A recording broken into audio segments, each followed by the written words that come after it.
Oh. And your dad was farming down in Wenatchee, Ray? Yeah, yeah. Now let me do a little thinking here. My grandpa and grandma had to get out of Iowa on account of her health. The doctor told her that if she expected to live, she had to get out of there. So anyhow, the big deal was come to Canada, young man, come to Canada. So okay, they went up, sold the ranch and everything they had. My grandpa had 80 acres and my grandma had 40 acres, and they sold it all out and go to Canada. Well, they went into Alberta, or into Alberta, just across the border. And they lived there they rented a log cabin there for a while. Well, at first they rented a place kind of like a motel for a week, and then they found an old log cabin, 3 rooms, and there was, let me think, there was 7 kids and the man and his wife, you know. And so they rented this here log cabin for a while, and they chinked up the cracks in it, so my uncle and a man by the name of oh, wait a minute. Well, okay, we'll let it go. And a guy a young man that come with him out from Iowa, and Is that somebody that worked for your grandfather? This young guy? yeah, and so anyhow, they went into Canada, and they didn't like the way, they didn't know how in the world those people survived up there. So Grandpa gets out a map on the table of the United States, shuts his eyes and swings his finger around, we're going to go there. And it turned out to be Malaga. And that's where we're going to go. But when they got to Wenatchee, they found out that, no, not Malaga, but Monitor. And they found out there wasn't much there at Monitor, so they stayed in Wenatchee. 1901, on February the 11th, they hit Wenatchee. 1901. And They come by train? Train.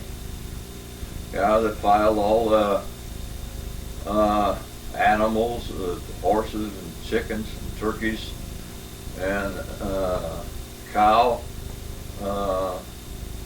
furniture, and a boxcar. And my Uncle Roy Smith, maybe you knew him, or you did. No. No? Okay. He lived at Lakeside. But anyhow, and this other man that come with him, he was just a young man then, about 25 years old. And my uncle was about 10 years old when they come out west.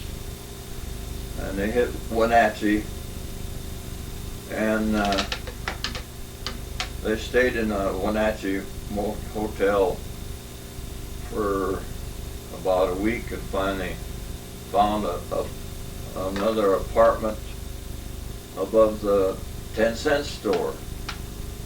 Then they stayed there for a while. Then he found a place down on 9th Street, a ranch, and the ranch went from the railroad track to the river. And so, okay, he had his horses and cows and chickens and what have you. He got that. There was a barn and a house. All right, they got the barn all right, and got the chickens and the horses and what have you in there. But he had an awful time. Now, this was in the spring, and he didn't get into the house until almost, well, late fall. So finally they got in, and then they owned all the land then from on 9th Street, from the railroad track to the Columbia River, and this was in 1901.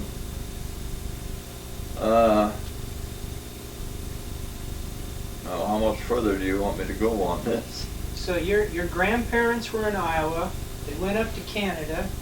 Didn't like it up there. They didn't know how the people survived up there. Picked a point on the map and wound up in Wenatchee. And wound up in Wenatchee. Now, where were your grandparents born? Were they born? Ohio, and my mother in Iowa. Okay, so you're in that part of the country. Yeah, no, I'm not. Well, no, but your background. Yeah, my background. Just my parents come out. I was born in Wenatchee in 1910. My brother was born in Wenatchee in 1913.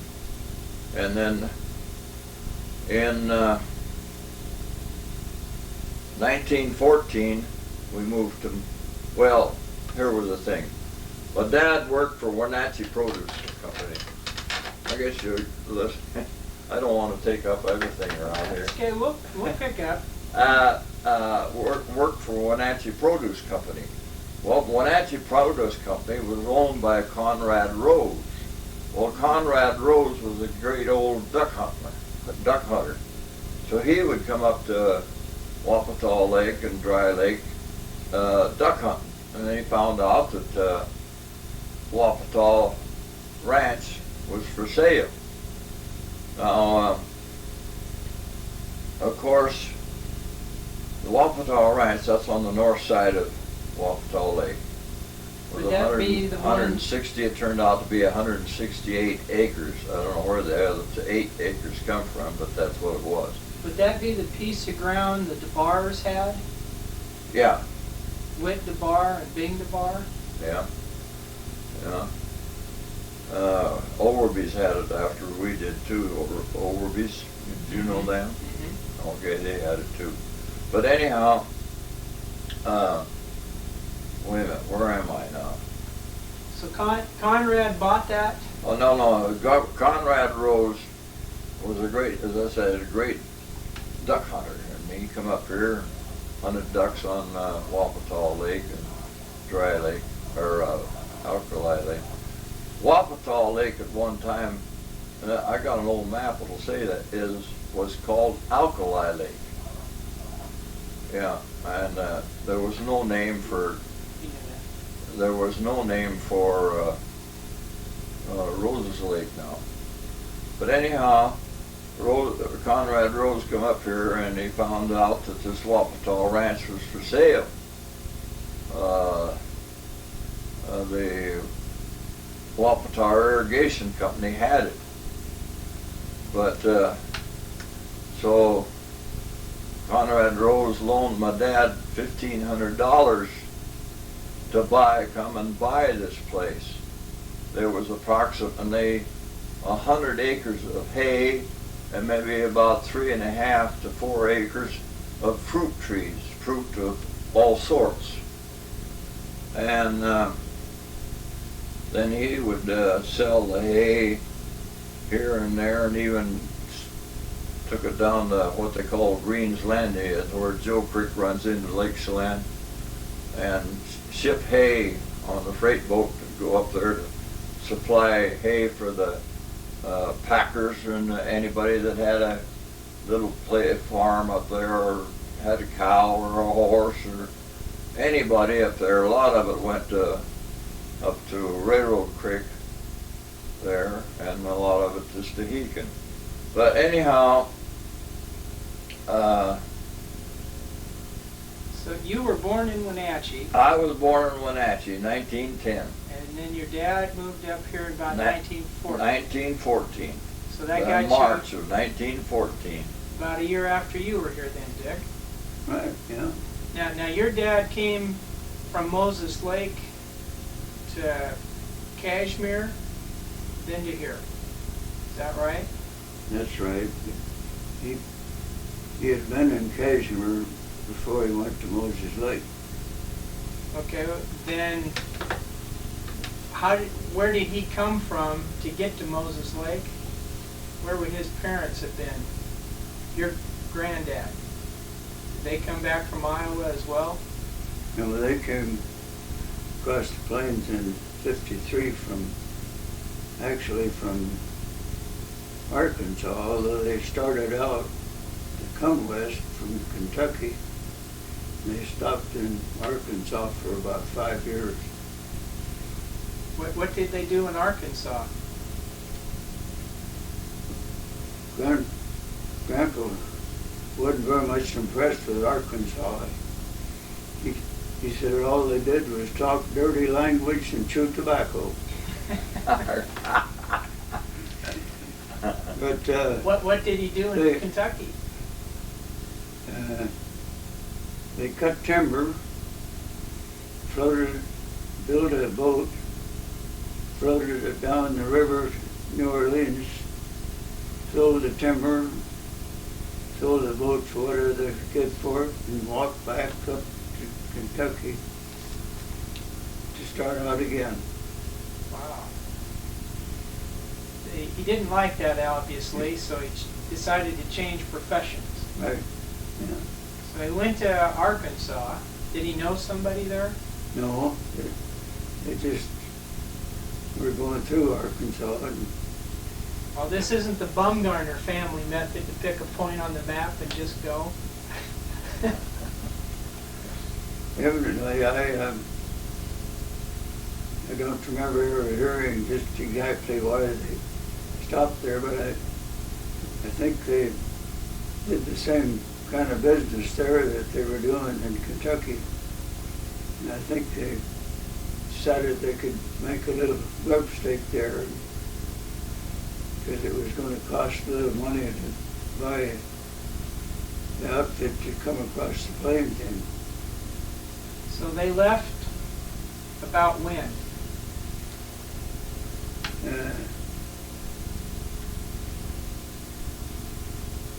Probably Back about the 1850s? Yeah. Early 50s? Early 50s, because they came across the plains in '53. 53. You remember hearing any of the stories that they might have told? Could they bring anything they wanted, or were they limited? They had several wagons, oxen to pull the wagons. They had a few horses. Grandpa was only 15, so he rode a horse.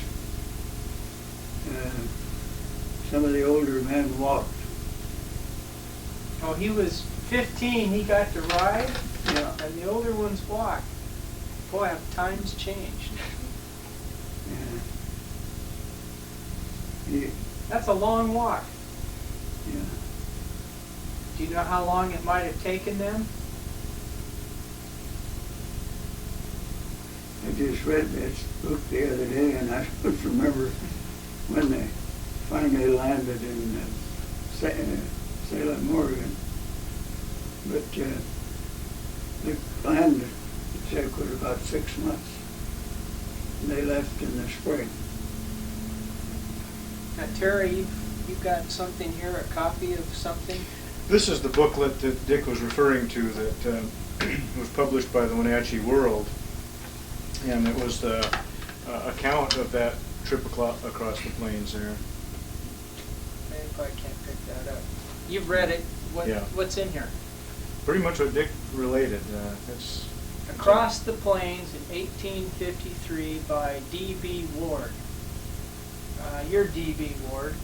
And your dad's D.B. Ward? No, he was C.C. C.C. Ward, yeah. So Grandpa's D.B. Yeah. This gets complicated. But,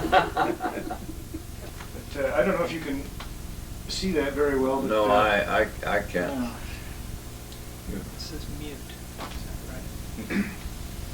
Well, who were these people, Dick? Do you know them? this land company? Lakeland Land Company was a corporation, mostly Seattle people, although there was one New York person involved in the thing. They formed a corporation and worked out a treaty with the Indian Department to buy this, about 4,200 acres, I think, at that time. 4,200 acres from where to where, do you know? Well, this land, on this here treaty that they had in 1885, That's the most each Indian got 600 acres that lived here. And then, after a while, a later date, well, what does these Indians need 600 acres for? Well, finally, they said, well, they could sell it. Somebody went to Washington, D.C. and got it all straightened out. I understand it was Washington, D.C. and got it all straightened out and says, well, okay, they could sell everything but 120 acres. They had to keep the 120 acres. Okay, that was fine. And then that's when the promoters come in, right? And the promoters then got a hold of this and started promoting and selling and buying and selling this land. And then finally, this 120 acres that the Indians kept was, well, what do we do with it? What an Indian want with 120 acres? Well, finally, the head chief or Olympia or Washington, D.C. or some Indian Affairs says, Department of Agriculture, says, okay, sell it. So they did. And anybody any Indian wanted to keep it, keep it. And so, but the thing of it is, you're getting a little ahead of times here. How come Manson Project was formed? We haven't got to that yet. That was the beginning.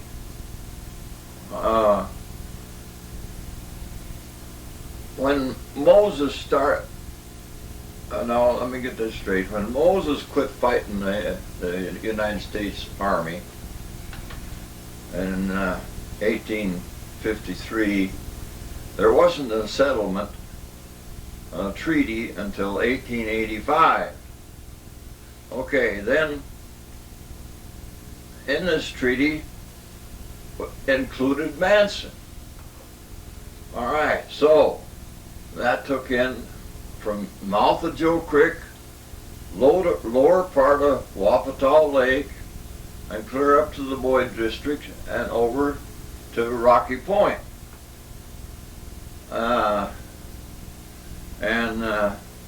Then each Indian then got 600 acres. But the rest of it then, beyond, was homestead land in the treaty. Well, everybody then started looking into the area, the guys coming in, setting up homesteads up here in the mountains. And so, anyway, where am I here now? Well, the government had the agreement, I guess that'd be the Moses Agreement. Yeah. The Indians got 600 acres. Then later it was changed that they had to keep 120 acres. But they could sell or do right. whatever they wanted with the other. All right, but now they had to keep 120 acres.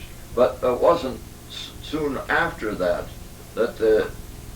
there was another agreement made that the Indian could sell his 120 acres.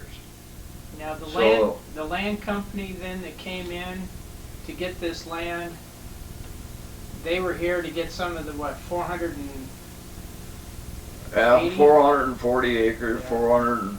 So they bought part of that. 480. 480. 4,400 acres. Okay. Yeah. And then they also got, the Indians sold them some of the 120 You as well. betcha. Yeah. So there must have been more than one land company? No. Just one. Yeah, just one of them. And that's in this book. That's the, who did you say it was?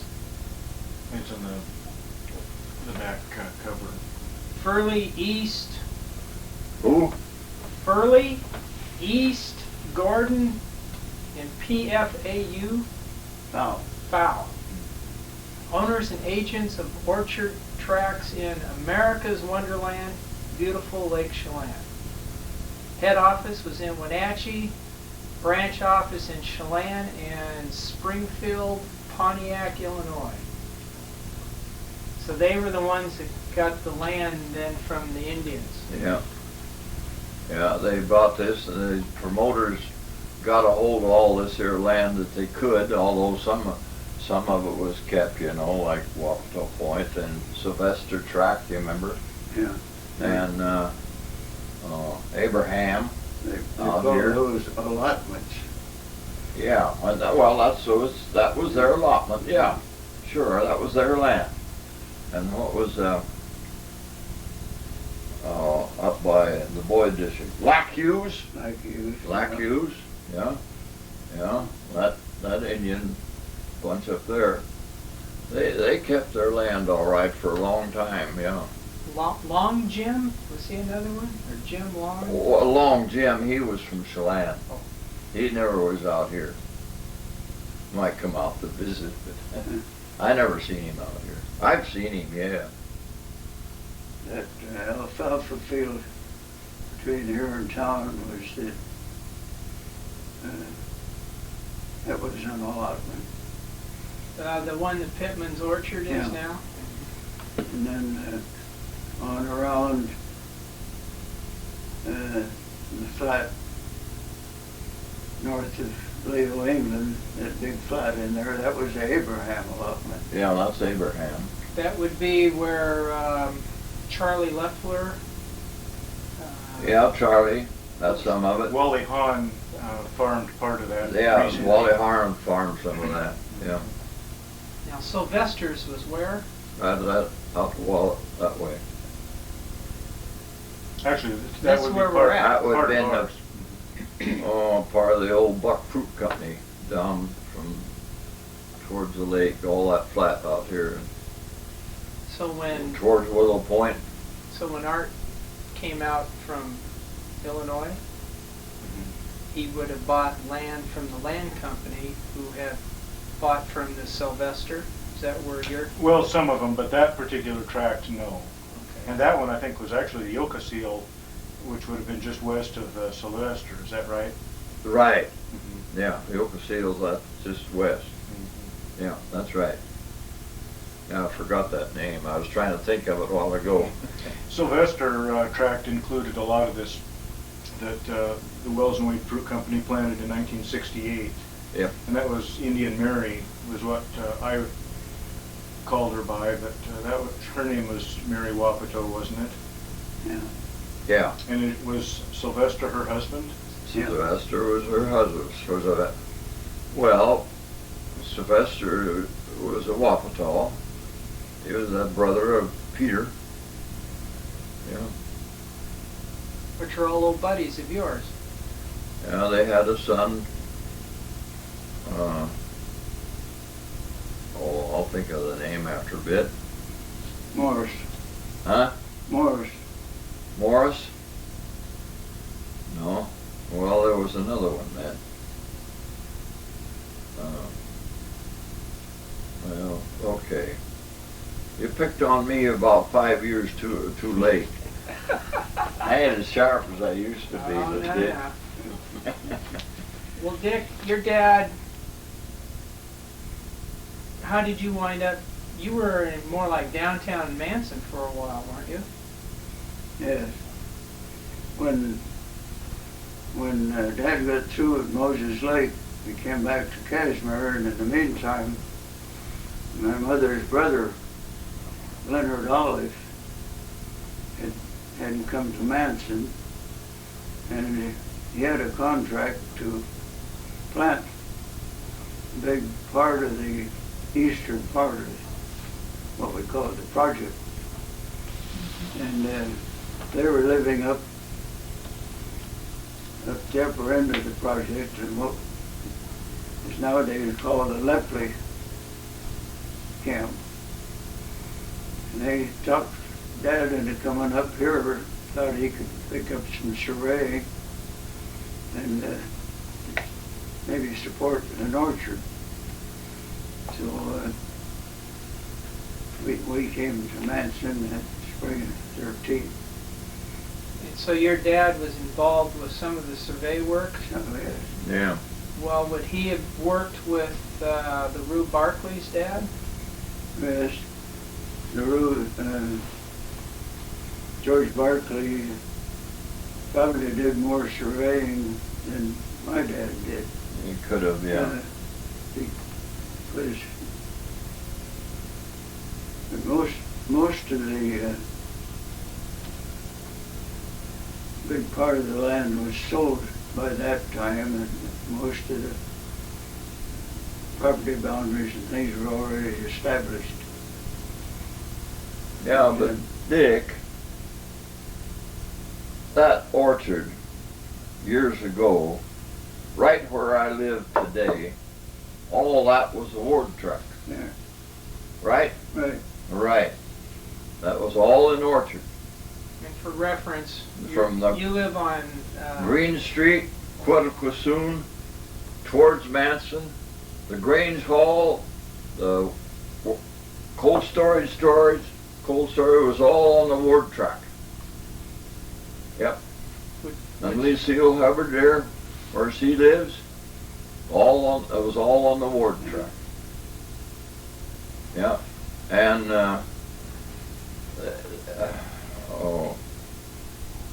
and they lived right over there on the rock pile, you know. Yeah. You guys. The rock pile. Well, that's just across the street from my house.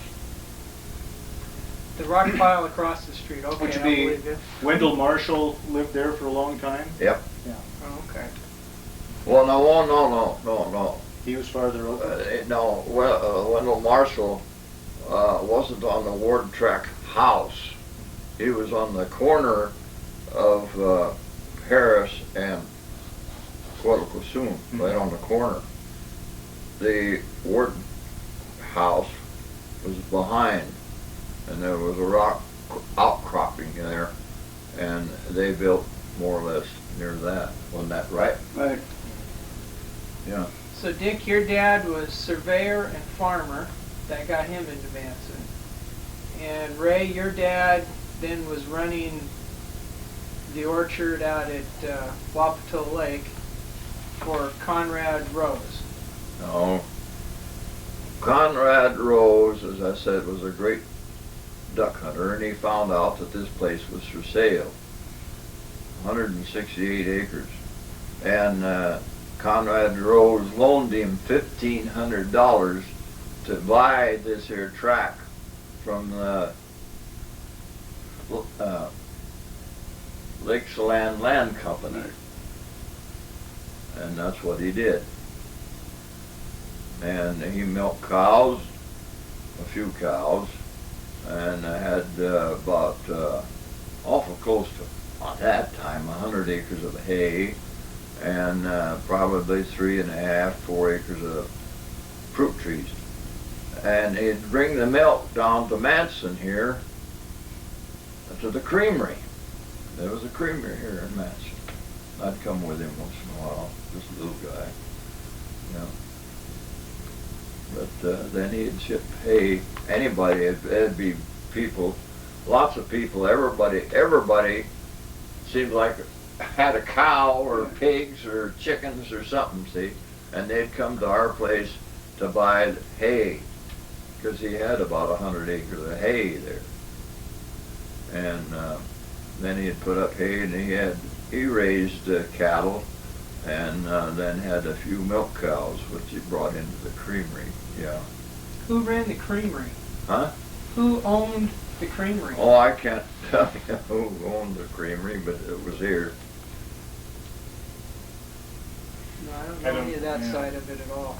Although we have a picture of that area, and I don't know exactly which one is the creamery, but it's, Creamery and the powerhouse, they were about pretty close together. All right. No, wait a minute. Let me see. Right where the city pump is, and where the old dock was, just above the dock, above the road, was the creamery. Now, you don't have any idea? Got an idea now? I have a pretty good idea. We have a picture that was one of the Lawrence Lindsley series that shows that part of town. So exactly which building, I don't know, but was it the largest one in that neighborhood?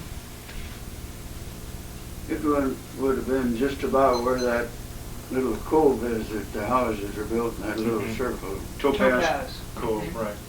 Now, you got a larger picture of this? I wish I did, but no, that's as big as You I don't have it? No. I've got it. I wasn't sure where the originals of those came from, but probably, Well, I know.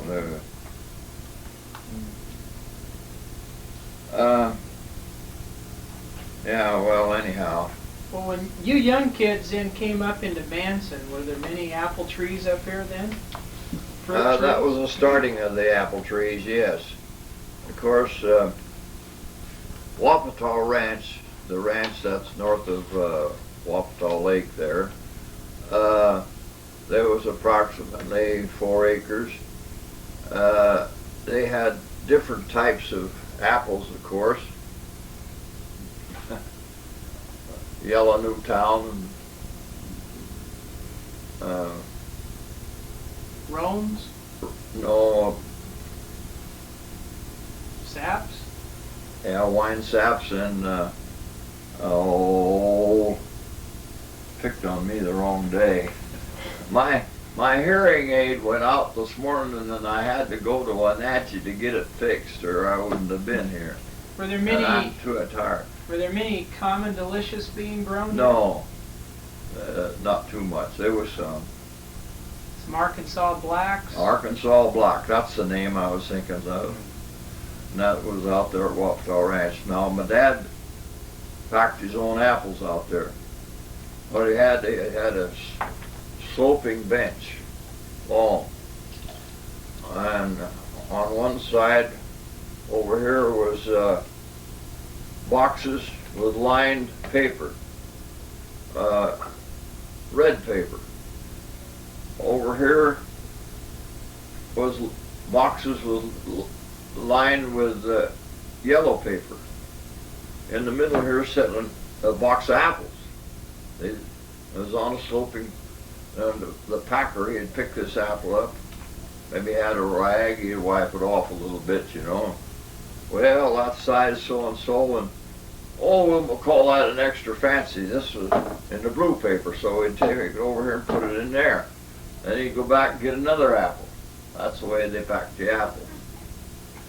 Well, now, Dick, you said your mother was an Olive? Yeah. Is that of the Olive Fruit Company or Olive packing shed? Is there a connection there? She married into that family? She was. She was an Olive. She married into a Ward family. But yeah, I guess that would have made sense. I'm real quick on these things, aren't I?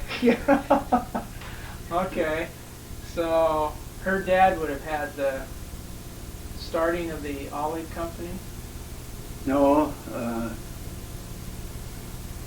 her father had orchard in Cashmere, but her brother, Walter Olive, came up here, and he was secretary of the rec. He worked for the land company for a while. Later on, the land company disposed of the irrigation system, and they formed the reclamation district. Yeah, 1921, 21. Yeah. And by that time, quite a little fruit was being raised here, and Walter always decided to get into the fruit business.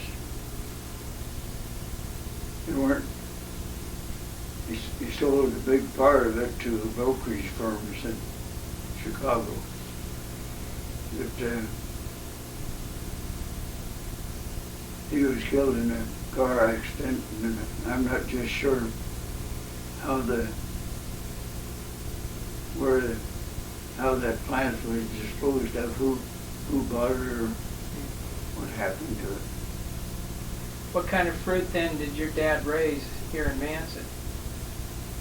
You talking to me? Well, I was asking yeah. Dick on. He had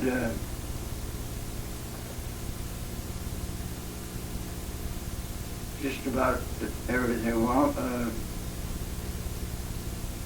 Wine saps, Stone wine sap, Rome Beauties, Yellow Newtown. We had 2 rows clear through the place of white winter pearmains. Yeah, there you go. And then one small corner had Delicious in it. That was the first Delicious planted on the project. The first Delicious. Yeah. I didn't know that. Who, this would be a good toss-up for you two. Who planted the first apple trees and where? I doubt if you'll agree on it. Wapata Ranch and Wapata Point. The Indians planted them. Dick, who do you think did it? Back in about 1880, I had the date once, 1880 or 1885. They went to Ellensburg or Walla Walla to get the trees, the Indians on pack horses. Am I right? Yeah. You guys are going to agree? Oh, that's no fun at all. Yeah. So, the Indian, that would have been John? Wouldn't have been John that planted the first one. Peter. Charlie. Charlie or Peter? Peter. Yeah, there was about, it's all underwater now. They had about 10 acres of apples out there on the Wapata Point, on the south shore, south side. Had about 10 acres of apples. Then out at Wapata Ranch, they had about, I would say about 4 acres of apples. Yeah. I don't remember what they called that. They called it Wapata Ranch, but what Indian planted that? Do you remember? Who planted it? You mean? Yeah.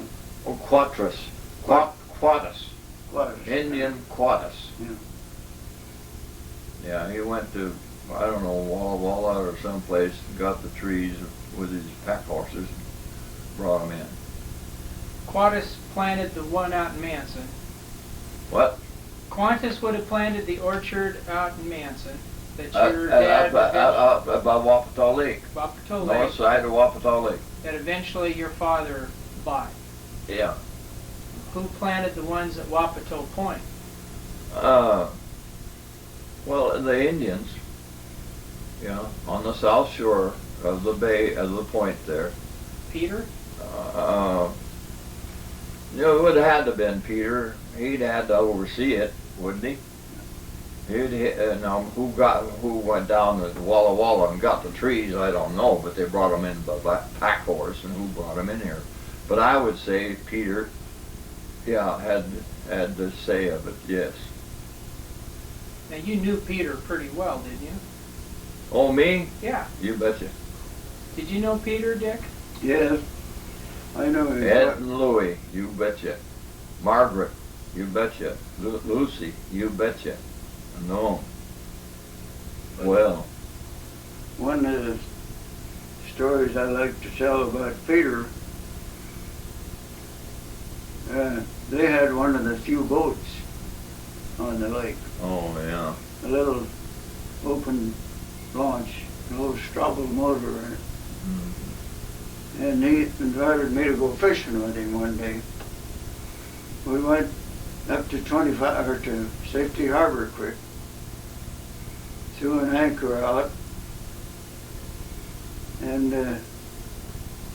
caught a fish or two. First one I caught, I took it off my hook, reached in the lake to wash my hands off. And Peter reached around and pulled the anchor up and says, "We go home now. Fish no bite." Because you washed your hands, huh?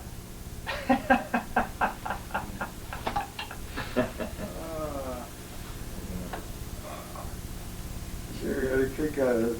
He wasn't a bit disturbed about it. It was just a fact of life. I wasn't very old then. I suppose I was maybe 11, something like that. How did you come to know them? Our home was on the street that went down to where Peter's home was. And my dad talked Sawash, so he visited with Peter quite a bit. They got along pretty well. Yeah.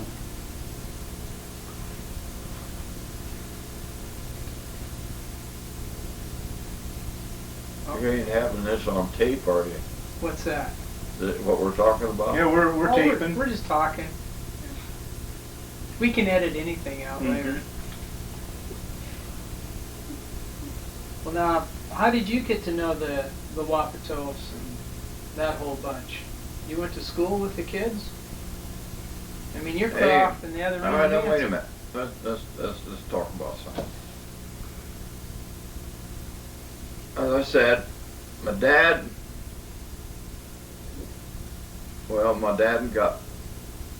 and mother got married in 1906. They went to Seattle, and he sold coffee and tea in a package up and down the street, house to house. And first he went to a hardware. Didn't work. He couldn't make any money working in the hardware, so he sold tea and coffee up and down the street. Finally, Grandpa Smith, my mother's dad, come over and says, "Hey," he says, "you come back to Wenatchee," he says, "and I'll buy some land and you can farm it." Well, okay, they did. They decided to do that. And so, and this farm consisted of, I'd say maybe 5-6 acres or something like that. And there was a little cabin on it, a little bigger than the picker's cabin, and it strung a rope across the middle of it to hung a sheet over it to make 2 rooms, see? And so, okay, that's where they were. And he raised produce, anything, squash, potatoes, pumpkins, anything, and sold it to the Wenatchee Produce Company. But anyhow, he got acquainted with this here guy that owned Wenatchee Produce, old Conrad Rose. And Conrad Rose hired him to work for him in his produce deal. And my dad, he had charge of all the apples that come down the river on the river boats. He had to inspect them and see it was all right, and all the right kind of apples and all this kind of stuff, I guess, I don't know. And so then, where are we? Then, as I said, Conrad Rose found this here place up here and loaned my dad $1,500 to go buy that there ranch up there, Wapata Lake, 160 acres. So he did. Was Qantas still around? Who? Qantas? No, Quatus? Qantas. No. He died, and Matilda That's his wife. was his daughter. Daughter. Boy, I got this really mixed up. Well, maybe I'm wrong on that, but I always thought it was daughter, and the daughter married Charlie Wapatall. Then they called it then Wapatall Ranch. Then, see. Then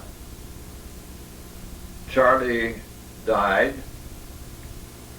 and then Wapatall Irrigation Company here in Masson bought Matilda's 160, turned out 168 acres. Where the other 8 acres come from, I don't know, but anyhow, that's what it was. And then Conrad Rose found it out and loaned my dad $1,500 to come and buy the Wapatall Ranch. And so the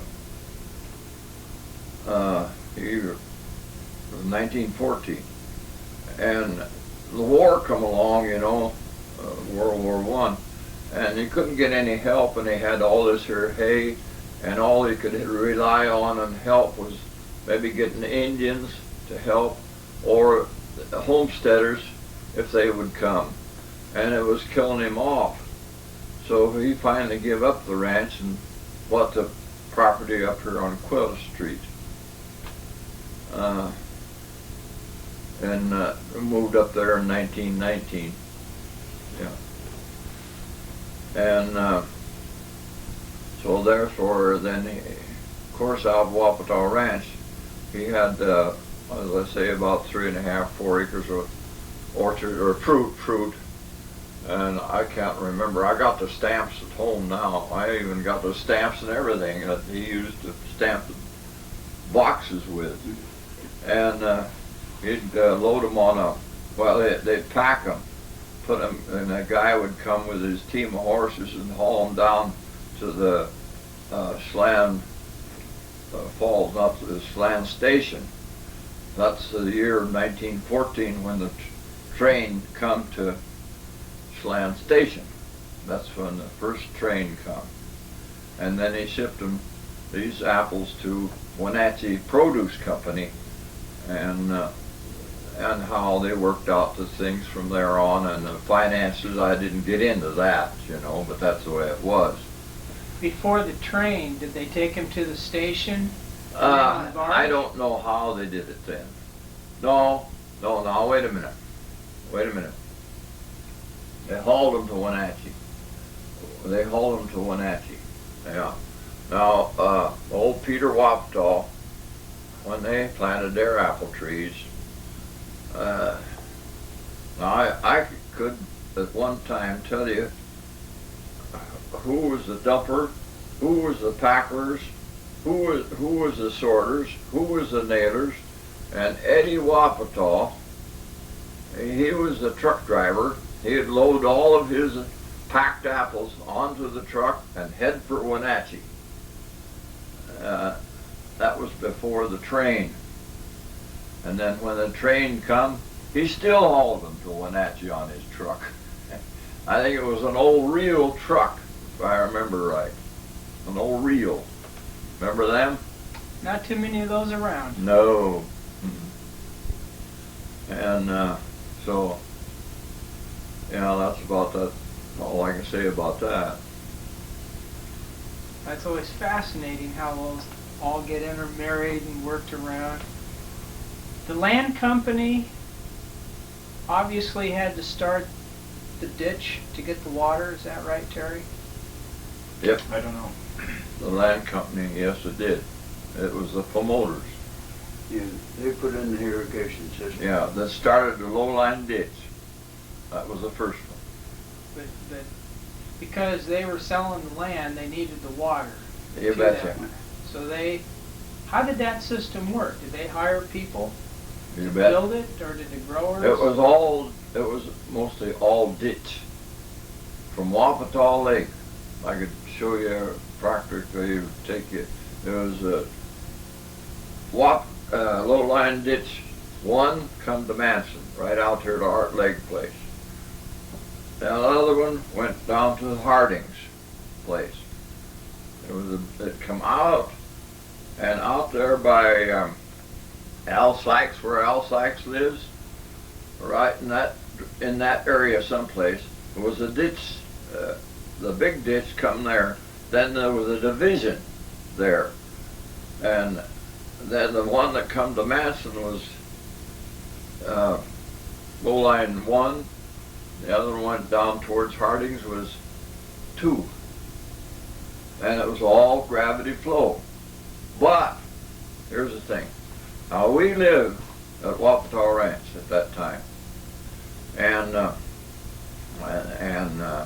the lake was so much lower than the ditch was way up here.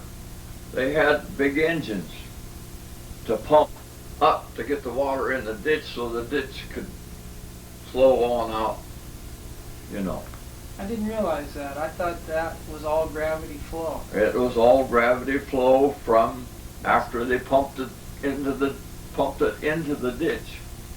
So that would have been gas-powered pumps? Gas-powered pumps. Them things would be a pop. We lived at Wapata Lake, and them things would be popping and a banging all day and all night. I tell you. When did you two get to know each other? Who? You and Dick. When did you get to know each other? Oh God, for years in school. I guess it was, wasn't it? Yeah. Yeah. You graduated from Chelan. Yeah. Yeah. And 24. 22. 22? Oh, yeah, 22. Well, he was a smart kid. He got through fast. Yeah. And I graduated from Manson in 1930. Yeah. Now, how did you graduate out of Chelan?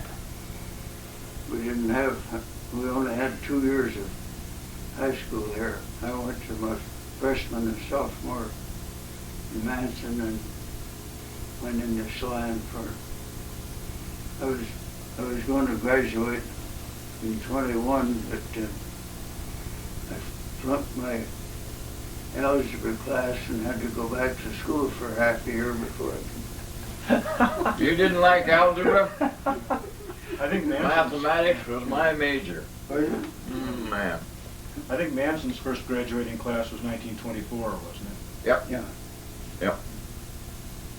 But you could go for 2 years out here, and then you had to go to Chelan. Yeah. I didn't know that. There were about 6 of us down there.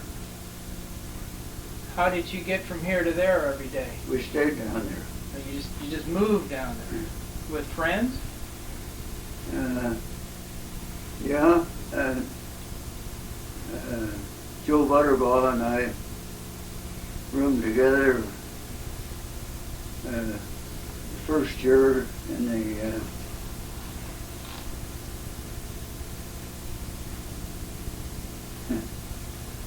old home up on the hill above where the Forest Service offices are there, Ellingsworth. Had that. Up behind Claude Bennett's place? Right next door there, yeah. Right next door to that, okay. See, let me get something more straight with you on this here irrigation. Wapata Lake. Wapata Lake was low. Joe Creek never did flow into Wapata Lake. It went around the corner. Where the dam is. They made a little dam and made a trench for the water to go into Wapata Lake. Yeah. Then,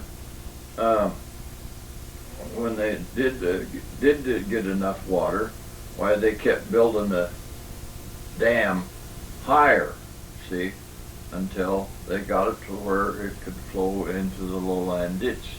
That's where you thought it was all gravity. See what I mean?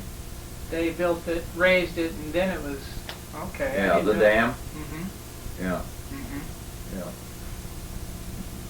Well, that makes more sense for my picture because I start so much later. Is that the right? Am I right? Right. Right. All right. Did your dad do any work on any of the dams or anything here? I don't remember that he did. being an engineer, I thought maybe it might have been. I think that mostly what his dad did was lay out the project. Didn't build nothing. He just laid it out, mapped it out, and says this is the way it should be. Ain't that right? Well, that was mostly done, Ray, when we came here. Well, yeah, but that's what he worked on. Yeah. Some of that. Of course, it was a changing, developing all the time. Yeah, that's what I mean. Yeah. What sort of impact did putting that dam at Chelan have up here in Manson? Manson had to move up to where it is now. Well, that must have affected a lot of people and how things were done. What took place? It just filled the lake, that's all. Well, some people had to move. Yeah. Well, there was very few here in Manson that had to move. Manson had to move up. Of course, they weren't much there at Manson. The city pump had to be moved up. My dad even had a pump to pump water. There was times here that they didn't get enough water out of the hills. My dad set up a pump down there where the city pump is now, and pumped water clear up to Division Street on his own to get water to irrigate his own trees. Yeah.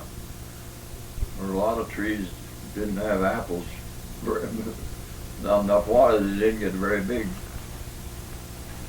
What, you said there wasn't much here in the way of Manson when they raised it. What was here? You guys remember? There was a store, General store. and post office, and a little drugstore. A what? Drugstore. Yeah, but what about the smokehouse? Tobacco house? Yeah, I'd forgotten about that. Yeah. You spent a lot of time there, did you, Ray? Oh, lived here for 83 years. No, at the smokehouse. Oh. At the smokehouse, no. Who ran that? You took it right out of my... I was going to tell you, and I can't. Okay, I'll think of it. who was the postmaster? Watkinson. I don't know that name anymore.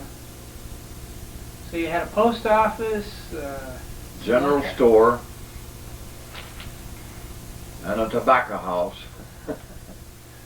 and Probably. a blacksmith shop, a city pump. All right, now let me tell you, we lived right up here on Quad Street. Okay, they put in a city pump down there on where the blacksmith shop and the dock, and over and up lake next to was the blacksmith shop, and then the next was the pump house. Went right up Quad Street, and then it went down Green Street or Botsky Street. Okay. 9 o'clock in the morning, the blacksmith's man would crank up the old engine for the pump for the water and fill the lines full, and then run for an hour. And then they'd shut it off. You had to have your milk cans or buckets or whatever ready to fill, because if you didn't get them filled, why, the water'd go off. See, then that would be we'll say 9 o'clock in the morning. Then I forget, either 4 or 5 o'clock at night, they'd turn them on, they'd crank up the old engine again. Then you fill up your milk cans and, buckets and what have you. Yeah. These engines and pumps, were they bought out of Seattle? Oh, I don't know where they bought them, but anyhow, they set them up down here. Yeah. When they decided to put the dam in, and they raised the lake, 1927, yeah. like the general store, the drugstore, the smokehouse, those were owned by individuals. Yep. Did the government pay them? You betcha. Was it fair? As far as I know, everybody was happy. North to Dick. You ever hear of any squawking? No. I haven't either. So was it But kind of then they had well, the first store was where Whaley is now. That was the first store built. A grocery store and a little drugstore type thing. Yeah. Verco, remember him? Yeah. And Yeah. Verco? That Verco.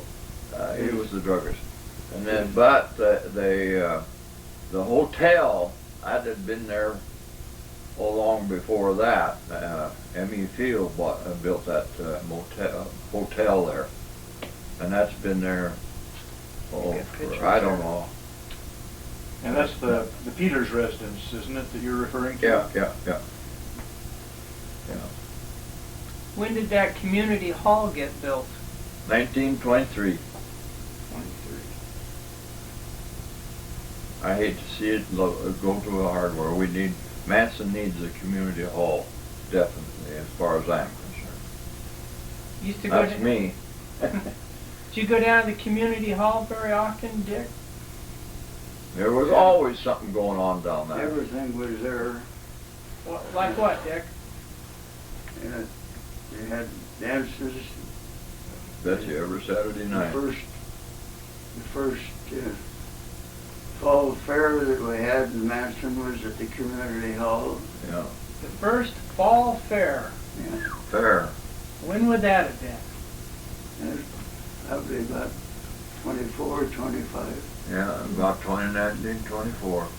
So you learned to dance at the community hall then? Well, now, Dick, who was the first date you had down there? Do you remember her name? I do. No. You remember his date? You betcha. Come on, Dick. Who was she? Yeah.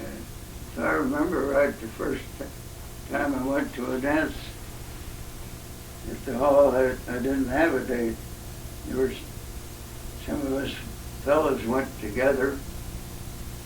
There were Yeah. two brothers were nephews of Mrs. Blanchard that had a boarding house Yeah. right down where the swimming pool is now. And we didn't get along very well. I remember at that first time that I remember about, one of them and I got into a fight at that dance. So I didn't do much dancing there.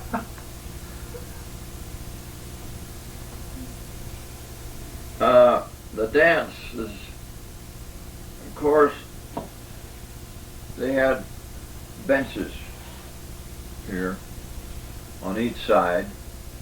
Well, the girls all go sitting on these benches, and in coming Bumgarner. Oh, I guess I'll go dance with that one. Oh, I'll go dance with that one. That's what it was. Did you do that? Yeah. You just walked right up and asked them to dance. Yeah.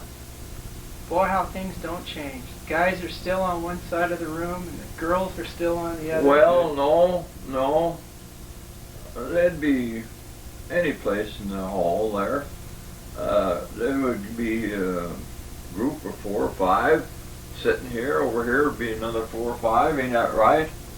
Yeah. But sometimes it'd be pretty well bunched up. Sometimes, yeah. Who provided the music? Piano and a saxophone. Now, I don't remember their names. Do you? No, I don't. No. Oh, there was different bands come in and dance. And some got on the stage and mostly with the piano and the saxophone alone. They set the piano down in the middle of the hall, and the saxophone, that's where they'd play, and you'd dance around it, you know. Yeah. Who was your first date with?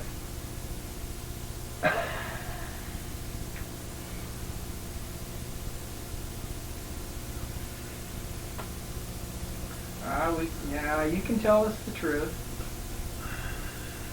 You can't lie to us, it's on film. Dick, you're going to have to help him out here, I'll bet. Well, of course, in high school, I went with different ones at different times. That figures. All right. I could name you Arlene Keyes, Lorraine Thrash, others down the line. Yeah. Do you remember the first gal you danced with?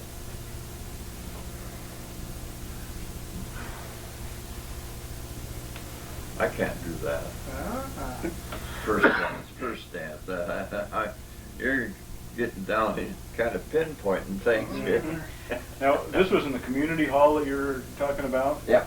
What about the pavilion that was down there in the bay that was subsequently Yeah, published? did you know there was a pavilion down there? Mm-hmm. That came later. Huh? I thought that came later. Oh, that was the first one. Well, which one burned or? Well, when they raised the lake, they had to get rid of the pavilion. And then that's why they built the community hall, wasn't it? Yeah, then it was all donation work too. And this is what gets me too, Dick. It was built by the people, for the people of Manson. They hired one man, head man carpenter, designed, and Harry Barnes. He was a head carpenter, and he built the community hall, all with donations for the people of Manson. And now we got a damn hardware in it. It makes me mad. A little government in that. Who built the pavilion? The pavilion that was on the lake on piling. Who built that? Oh gosh sakes. Was that community? I would bet, Ray, and I can't remember for sure, but I would bet that the land company built that. Yeah, it had to be the land company that done that. And the thing, let me tell you about that. The bad thing here, all right, they raised the lake and they built it on pilings out in the lake. Okay, here was the pilings. Along comes the woodpeckers. They peck on that piling, boy, and they had their nests in there. How in the world that thing didn't fall over, I don't know. It was, I don't know, every post had a woodpecker nest in it. But another thing is, it was a long building, and the sides started going this way. And what they do? They go up here, I don't know, 9 or 10 feet high, and they had steel rods across to keep it the hole from going. You remember that? Yeah. It interfered with basketball games. Yeah. That would be a little tough. Did you play some basketball, Dick? A little bit. Down at the pavilion? And then at the community hall? Not in the community hall you didn't, did you? No. I did. 1920, you betcha. Community hall, I played lots of basketball. Going to high school. Were there teams that played different schools, or were there communities played community? Yeah. Yeah, we'd even go to clear up to Leavenworth. Brewster. Yeah, all over. Nannyat. We'd generally spend the night, farmers out with families. Yeah. No, that's fine. So did you play then for the Manson High School A little team? bit. Uh-huh. But This making any sense to you guys? You bet. and when I was in Chelan, I didn't make the first thing. But I played on the second string, and I was captain of the second string. Captain of the second string. And we came out to play once in a while, and I wasn't very welcome out in Manson. Yeah, I was a Chelan You were man. Chelan then, yeah. Yeah. Community pride runs pretty deep. Ray, you lived up on Botsky Street for a long time, didn't you? Yeah. few years ago, I met a man named Charlie Bell. Did he live there in the neighborhood about the same time you did? Right here on top of the hill. Now, I understand that his father operated a ferry. Is that right, or was it a family member, or someone That else? was his dad. His dad. There was a ferry that went across, only run 1 year. It wasn't a profit making deal at all. He lost his shirt on it. And of course he had a shop. He was a blacksmith man down here. He had a shop, and he had worked on engines and things like that. But now, let me tell you something else. There, we'll say in front of the Manson Fire Hall. Now this is before they raised the lake. All right, in front of the Manson Fire Hall was a bridge, a trestle bridge. And then there was a guy, and this was before they raised the lake, a guy down there. All right, I went to school. I went to that school right up there. Where am I? Which direction am I going? You're doing pretty good. Which is Manson? Up this way? Okay. I went to school up here. All right, and us kids, we all bring lunches, and we'd go down and sit under the bridge and have our lunch under bridge. Kenneth Moorhead, Gordon Moorhead, Bob Bell, Cat Bell, and several of us would go down there and have our lunch down there. And this was when they're at the same place.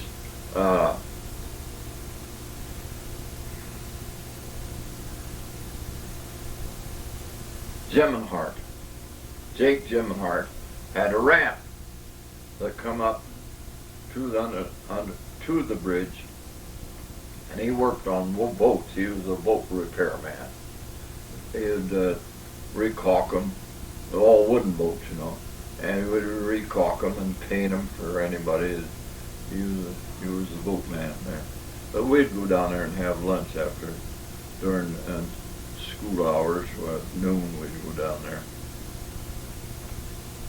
All right. Any questions? Had to be a lot of boat traffic if he could make a living working on boats. He did. Those boats were supporting what, mining and stuff up lake?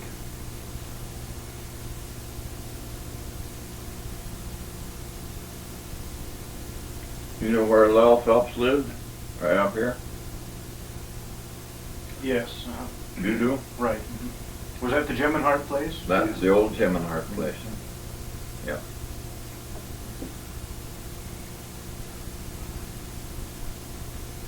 Grace, he had her daughter, Grace, who was a very good friend of mine.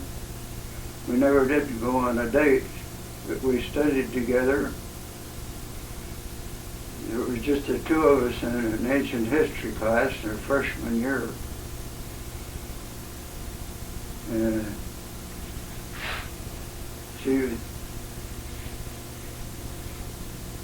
She was one of the bunch that went into Chelan, finished up in Chelan. She must not have been very good in math, though, because you weren't good, right? She was a lot better student than I was. We both enjoyed history.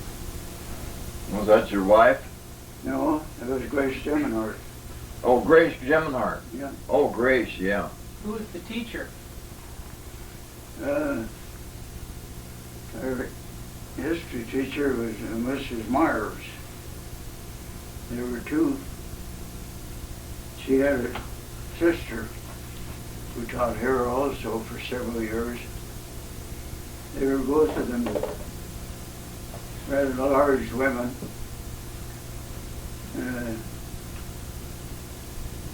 The sister taught in the grades, and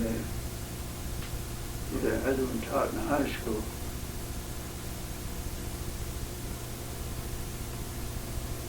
thought a lot of Mrs. Myers. She's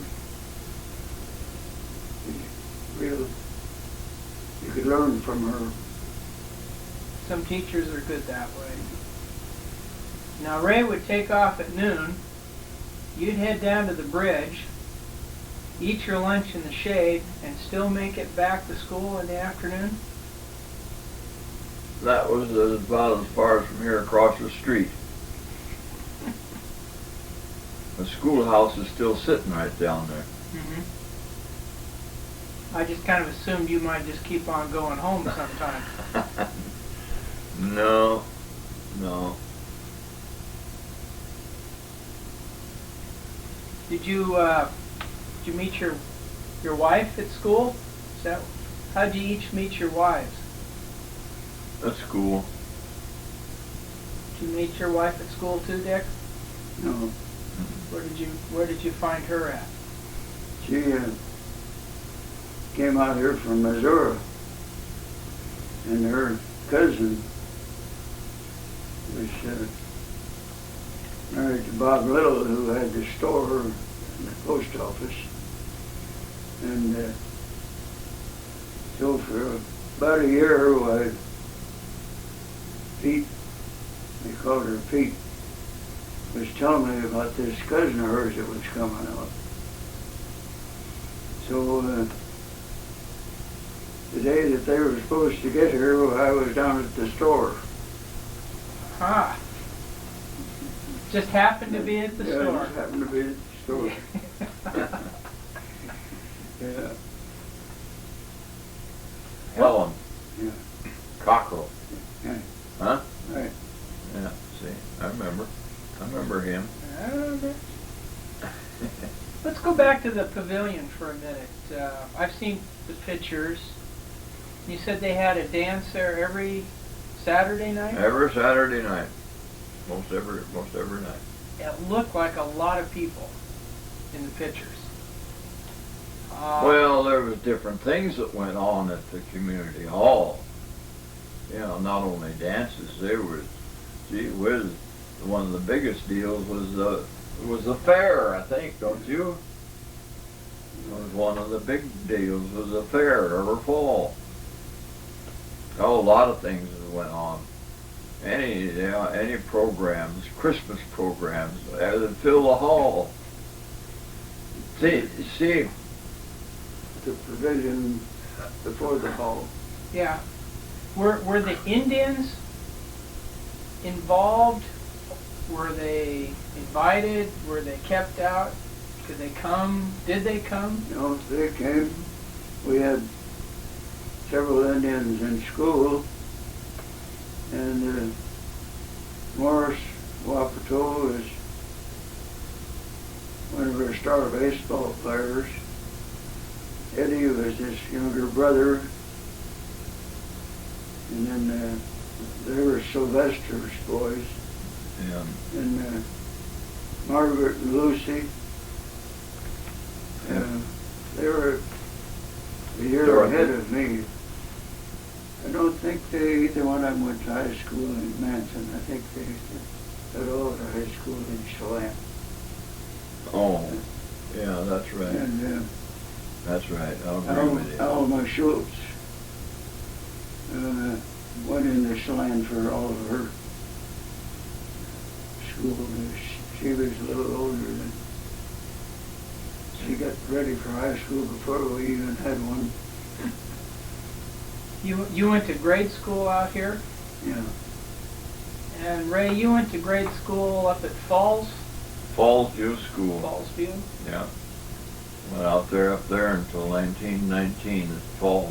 I come to Manson in the fall at this school down here in 1919. Yeah. Then in 21, went up on the hill then. Everybody went up on the hill. How many kids were out at the Falls? Out there,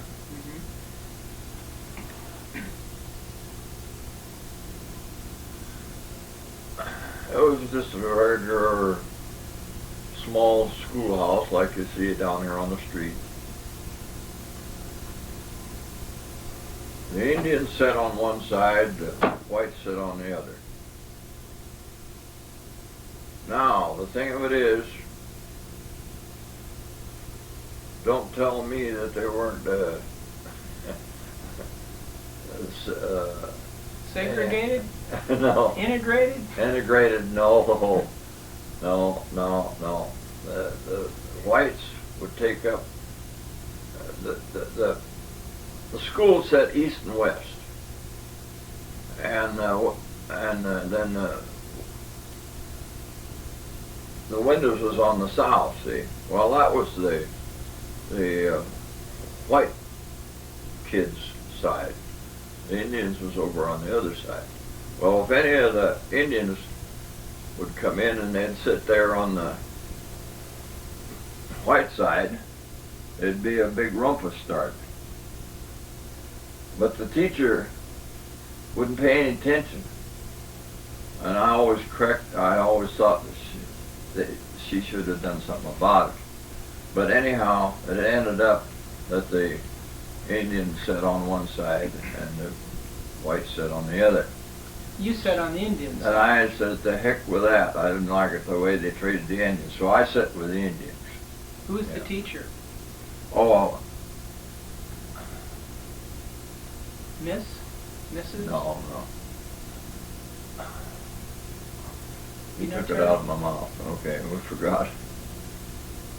Oh, yeah. But okay, now, the thing of it is, there was a little old schoolhouse just like this one up here, set east and west. It was on Joe Creek, went right behind it, right here.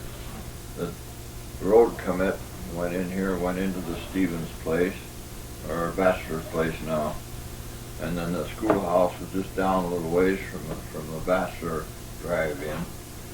And it's set east and west. And as I say, the Indians sat on one side, the whites sat on the other side, and all right, and then on the other side of the creek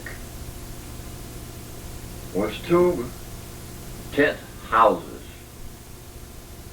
and then other places where, and I forget his name. Maybe you remember for me. The teachers stayed in one tent house. The caretaker stayed in one house, and he had in one tent house, and he had a team of horses which stayed in a little old place, shelter-like deal, in behind. The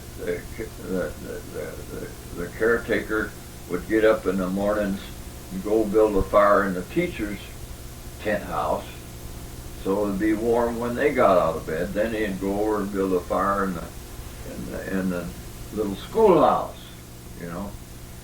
And well, anyhow, that's the way it went. What areas you want to go into today, Terry? Well, I don't know. You need a refill on the juice or anything? You did We- what? Want a refill on any of the apple juice or anything? I'll take a little bit more if you don't Uh, mind. all What did I right. have last time? Let me- You had some of this? Well, I'll try some of the others. Let me tell you another story. Oops. Falls View School, as far as, you know where I'm talking about, do you? Larry Hibbard lives on that Yeah, property all now, right. doesn't he? It's, all right, like you drive into Bachelor Place, and you cross the creek and you start down, and it was down a little ways near a outcropping of rock where this was. Now they said, a lot of people think, well, there's some rock stacked around there. They thought that was the foundation for the school. I said, no, it ain't. Well, yeah, I didn't know what I was talking about. But I've got a picture showing where the school and what have you set from up on the old Veneberg place up there at Dietering now, up in there. Shows down through there. I I knew exactly where it set. But then, see, what else was I getting at? Oh, the road then at that time went next to the creek. The schoolhouse set here. Now the road comes around this way and goes in. I don't. No, the other way around. Excuse me, the other way around. The other way. Because we used to go coasting up on the hill there. The school set east and west, and the front of the house, front of the school was to the east, which faced the mountain, and that's where the road went around, right in front of the school. Yeah. There was something else I was going to tell you, and I forgot what it was. When you guys were kids then, running around, getting into trouble, Trouble? what you guys used to do? We always had chores. Today, kids don't have chores to do. Feed the chickens. Put out new bedding for them. Clean up the cow shed. Split wood and get in wood for the cook stove, for the heating stove, and things like that. Where'd you go to get your wood? Oh, the wood would come from any place. Sometimes my dad would go up in the hills and get it. Sometimes he'd buy wood from guys that cut wood and come and wanted to sell it to him, and he'd buy it, the pine, fir, what have you. Yeah. Dick, do you remember driving your first time your dad let you drive? Is that one of those things you wanted to do and he finally said okay? Well, it was the other way around. I had the car before my dad did. That's a little different. How'd you get the car first?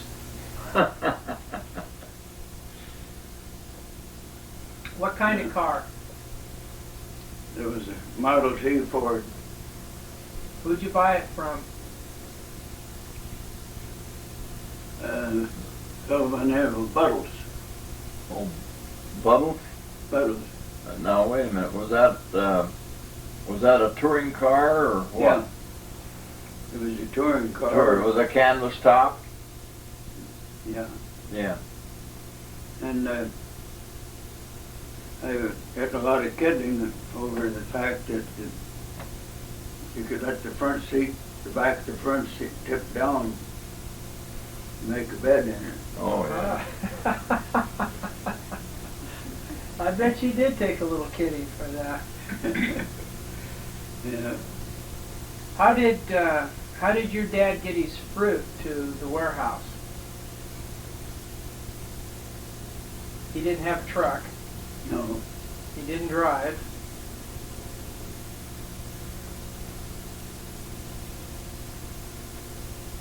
Somebody haul it for him?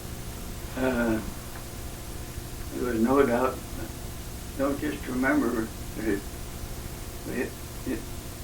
we packed it on a little shed that was built down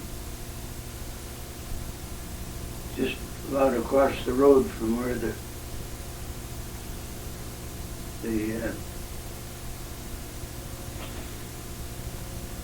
BB Orchard is, down at Bennett Street. Mm-hmm. Towards Harding's down that way? Yeah. Mm-hmm. You've got that on your map, don't you, Ray? Mm-hmm. But you had to get it from the orchard to there. Yeah. Yeah. We had a team, a team of mules, and I don't remember whether he hauled them down there with our team or whether somebody hauled them on the truck with it. Well, my dad hauled them down on hired a man to take them down on a team of horses. All day trip down to the station, you know, on the railroad track. You know, all-day trip. Now, your dad had mules. I don't know anything about horses, mules, but there's reasons why people like mules, reasons why people like horses. You must have grown up with mules. You must have liked them. Are they smart? Strong? Stubborn. Well, yeah, that's what you always hear. Our little team of mules, they weren't very well matched. One was quite a bit taller than the other one, and he was a little bit flighty. The little one was more gentle, but they did a lot of work with him. We weren't in the town, so we had to haul our water from the lake, and we had a pretty, I think it was about a 400-gallon tank. We'd go down to the end of Harris Street, back out into the lake, fill that tank with a bucket. The team, Yeah. team Back the wagon right out in the lake and fill your barrels up. yeah. Mm. And then we had the first bathroom in town. Everybody thought Dad was crazy to build a bathroom and not any water in the house. Yeah. But we had Well, he went to the UW, so I mean. we had a place across the road, a little 3-acre place over there. It was a little higher. So we put in a pipeline from over there to the house. We parked the tank over there and hooked it up to that pipeline, Ah, and we had water in the house. have water. That little team of mules kept us water for, I guess, until we left here, because I don't think the domestic water ever got out that far before folks went back to Kashmir. Hmm. Did you go out on the lake and cut ice in the wintertime? Yeah, Oh, you betcha, boy. Yeah. Wapatah Lake. You go to Wapatah Lake too? well, you could always get on ice on Wapato, but sometimes we could get it in the Manson Bay. Yeah. Over, actually it was on Wapato Point, a little bay over there. That was the shallowest part of the bay. How long could you keep that ice?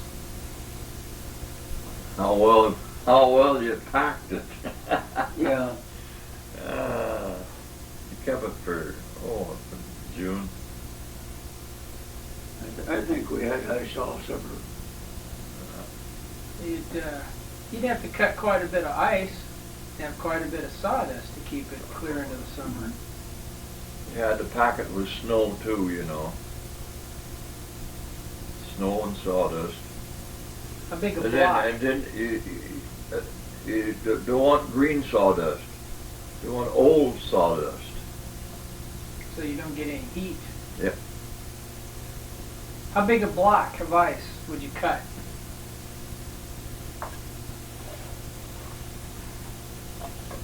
Then they had those there ice tongs. I got some. I've got the ice saw over home that we used to have. We always went to Wapatah Lake and got our ice. And I got the ice saw and I got the ice tongs. Well, did the land company own the lake? And so when you went and got ice, was that by their permission? No, you just went and got it. That was okay. Just Yeah. first come, first served. And you can get it any place on the lake you wanted to. Yeah. So you take the team over in the wagon. It's that kind of a February project. Everybody goes and gets ice. Right. Or is that something you could make some money at, is cutting the no. ice and bringing it to people? No, we never did. We filled our own ice house. That was enough work, huh? That was enough work, But there, packing it and what have you. but there must have been some widows and, people that didn't Oh, have, I don't know about that. so who took care of them? I don't know. Okay. If we could go back, say into the 20s or maybe somewhere in that, what's something that you would like to go back and revisit? If you could have one day to go back to Manson, 1920, one day, one visit, what would you like to go see or do or talk to again? You only get one day. Anybody go chat with the Indians or go visit I've the done a swimming lot of hole? that. I've done a lot of work with the Indians. I worked for the Indians a lot. Took down at the dance hall. I've taken tickets. Sterling Adams and I was always the ticket takers at the dance hall. Yeah. Maybe you'd like to go back and visit the horse racing. No.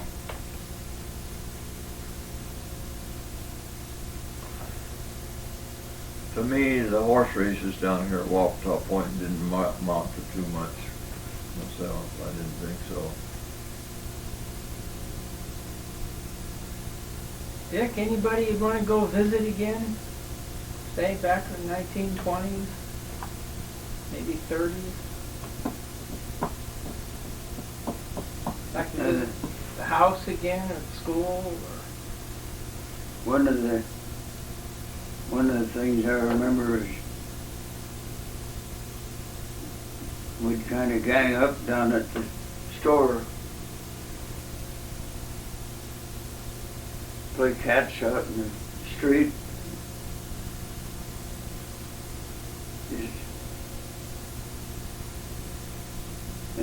There were trees along the lake shore at that time. Seemed like there was a horseshoe place out there where you could pitch horseshoes. We used to enjoy quite a bit of time there.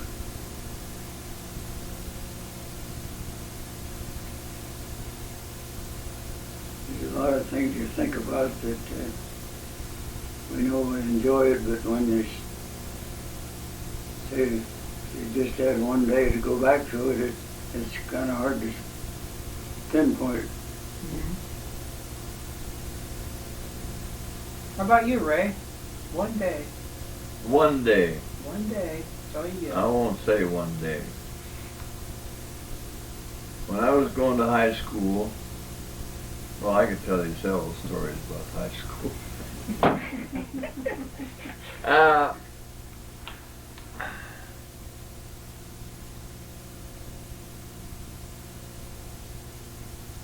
Wait a minute. Now I got off on the wrong one. Well, anyhow, I had a Model T Ford. Canvas top, and then just laid the old top down. And whenever we wanted to go any place, why, okay, I'd let everybody know. And one time, we, well, most of us was, well, juniors and seniors. There weren't too many at that time. Maybe 10, 11, 12 in each class, you know. I don't think there was over 55 kids in high school when I was going to high school. But anyhow, every once in a while, I'd, hey, let's go to a dance. Or we'd all pile in. I think at one time we was going to go to Pateras to have a dance, or to the dance. I think there was, I don't know how many kids. There must have been about 10, 12 kids piled into that there Model T, and away we went. Well, we got within a mile, or no, a little ways of Pateras, and I don't know how come, but anyhow, come to find out, Joe Killian never had drove a car before. Well, by golly, we decided we was going to teach him right there. Okay, you remember Joe Killian? Yeah. Okay, so we got him in the behind the wheel, and we started out towards. Well, instead of he zigged instead of zagged, and he took us out into the sagebrush, tore the whole front end of the wheel front end off. It was a wishbone deal that fit on the Model T Ford, and it held the front axle, you know, and the spring. Yeah. Okay, and so there we were, out there in the sagebrush. Well, okay, we caught a ride in a little ways into Pateras, and I called the wrecker down at Chelan. He come up, and he got us all out of there. Some of us found a way home by others being at the dance, not very many. But then here comes the wrecker, and he got a hold of us, and we all piled into the wrecker and what have you, and back to Chelan we go. Well, we left the car at Chelan, but he delivered us kids, each one of us, home. I can't think of the guy. Who was the old guy that was the wrecker at that time? I can't think of his name right now. He took But he each kid took home. us all home. And of course it bent the wishbone on the old Model T, and he left at his shop, and he hammered it all out and what have you. And coming up and getting us, taking each kid home where they belong, charged us $22, and he hammered out and fixed the Ford so it could go again. $22. 22 bucks. Yes, and so each one of us divvied up. It was going to go to the dance. This was high school Yeah. time, you know, going to the dance at Pateras, you know.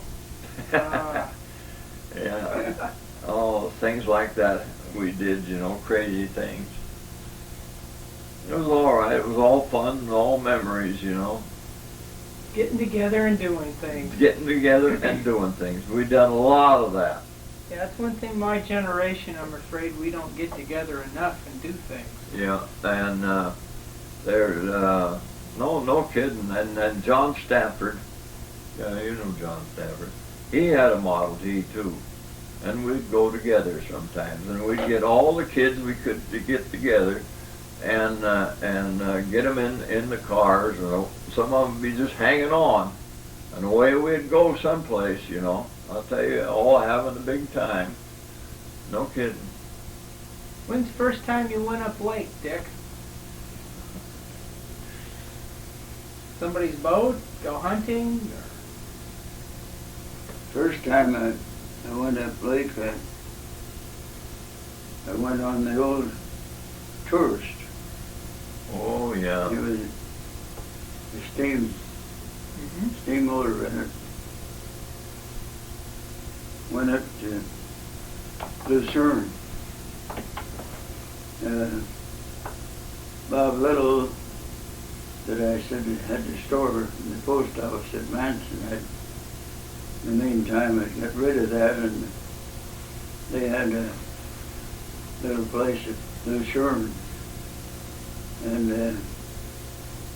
his wife's brother was up there visiting them, and we'd made arrangements before that I was going to go up to visit Brock for a few days.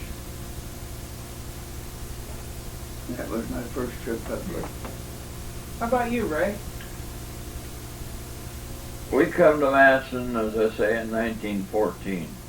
It wasn't long until my dad got a boat, and every chance we had, we went up lake. He took all of us kids. We all went up lake camping, and that was way back in the 20s, yes. That's, your dad taught you how to fish. We all fished, yeah.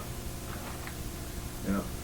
And what I mean, they had fish, we caught fish that wouldn't even lay in an apple box. Like a that, boy. You know, the tail of ball beans.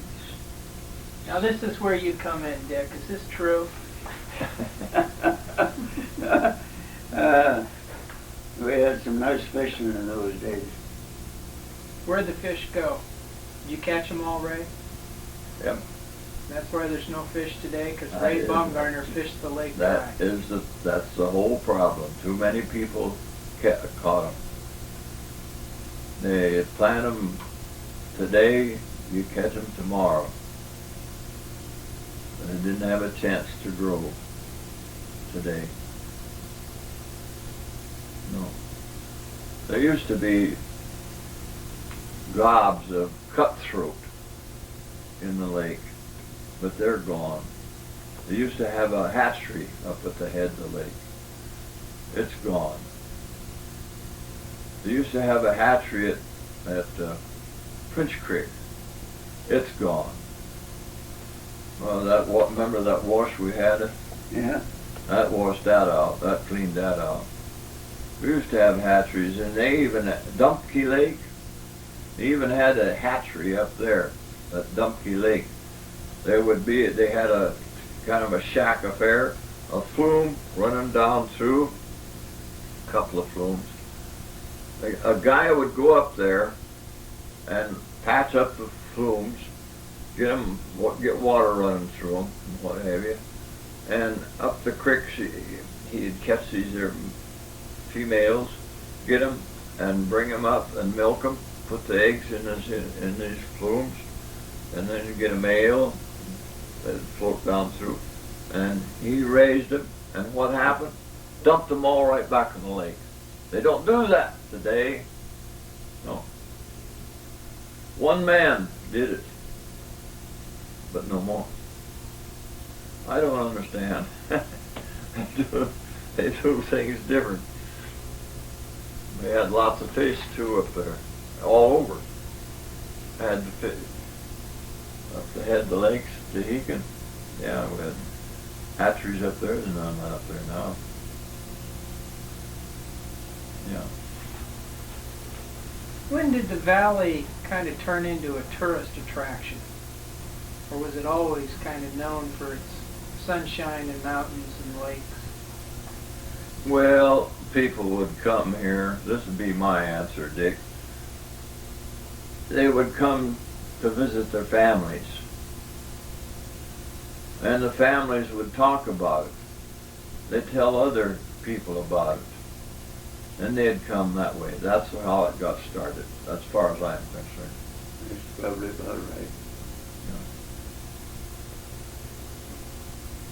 Yeah.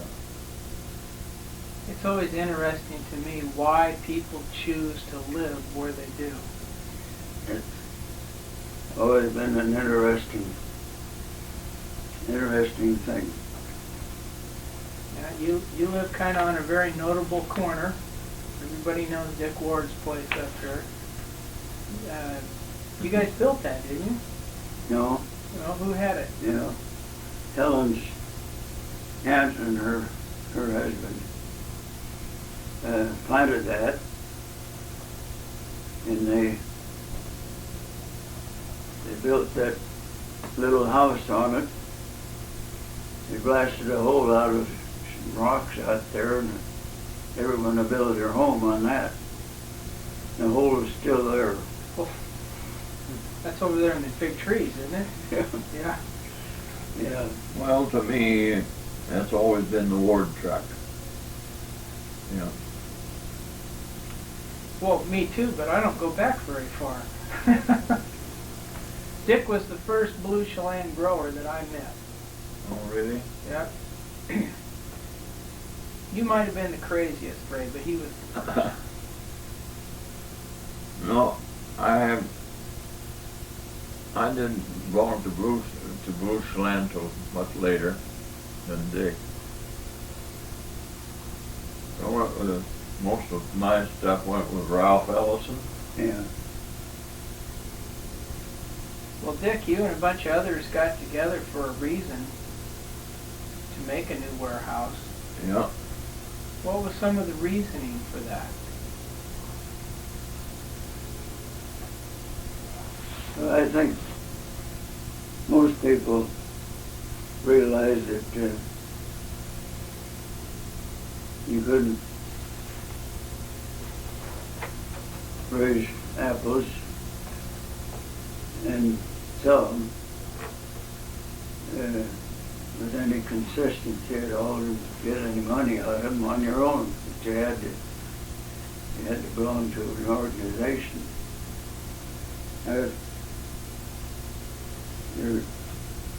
And there's always a few people that don't like something about the organizations that are in existence. That was the situation that our Lake Chelan Fruit Growers was doing real well. People were still trying to go on their own. And people got talking a little bit. First got a few together to see if there was something we could do about it. Thing kept building until we decided to do something, which we went ahead and did. I've often wondered why we didn't all go into Lake Chelan Fruit Growers, but it didn't seem to work that way. No. You had to have a reason strong enough to mortgage your property to raise money for this venture. Yeah. Of course, there's always, seemed like there's always money available to do things. We went to Spokane to the Spokane Bank of Cooperatives, which is a government program, and got enough money to make our first purchase. We leased property for 1 year, and we were able to buy it the next year. You must have picked a good year to get started on. Yeah. Now, where did you come from, Ray, to get to Blue Chelan? I packed my fruit, Madison Growers Unit down here, Ralph Ellison. And Ralph Ellison, I don't know, he was ailing and decided to give up, and I immediately joined the,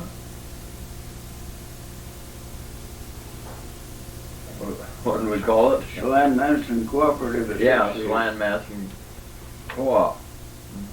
Yeah, you knew it wouldn't stay the name that very long. It was too big. Yeah. No, Yeah.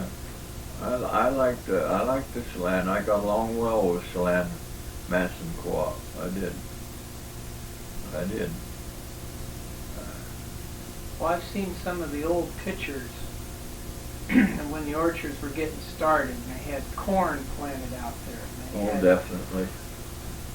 That must have been quite a farming enterprise.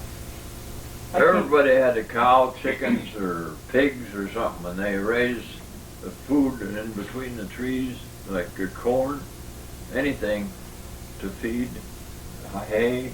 Did you the raise cow. Did you raise more corn than you could eat, so you would sell corn? Oh, some people did, yeah, I guess. But most of it was fed for, they'd plant enough to feed their own pigs and what have you, chickens. Yeah. A lot of that was done. We first year we planted potatoes. Yeah, you can plant that too. We had 20 acres, in fact, the whole thing in potatoes. Well, that's a lot of spuds. You mean down on the Ward track? Yeah, Yeah, that's where I live. we made a deal with Great Northern Railroad to buy practically all of our potatoes, but they had to be just a certain size. Oh, that's a little hard to do. Yeah.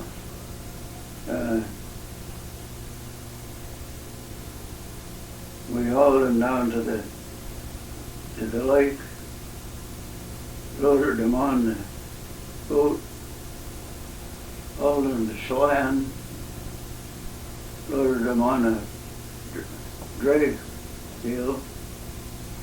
What? On a A slip or? horse wagon, Okay. and hauled them to the railroad. When you hauled them to the railroad, did you go down what I would call the old road to get them down to the Chelan station? What road did you use to get there? Yeah, we would have had to haul them to Chelan Falls, which was on the old road. So you'd cross on the bridge and then go down along the butte down to the station. Do you remember a flour mill down at Chelan Falls? Yeah. Yeah. What happened to that? You got me there. Burn? I don't I remember. don't remember, it was just, Just quit, I guess. I don't remember whether it wasn't profitable and they just quit, or I don't remember that it burned. Yeah, I don't know either. Yeah, I thought that it ceased operations in 1915, but was that right, or do you remember it at all? What was this again? I understood that it ceased to operate in 1915. Is that right, or was that poor recollection? Oh, I can't answer that one. I can't either. But I don't remember it ever operating. So that So would that make your would- date pretty real. That was pretty, Because if it had lasted into the 20s, they would have obviously been in a position to know that. You did know we had an apple dryer in Manson, didn't you? An apple dryer? Apple dryer. Keep talking. I've sat there and fed apples on those there old peelers.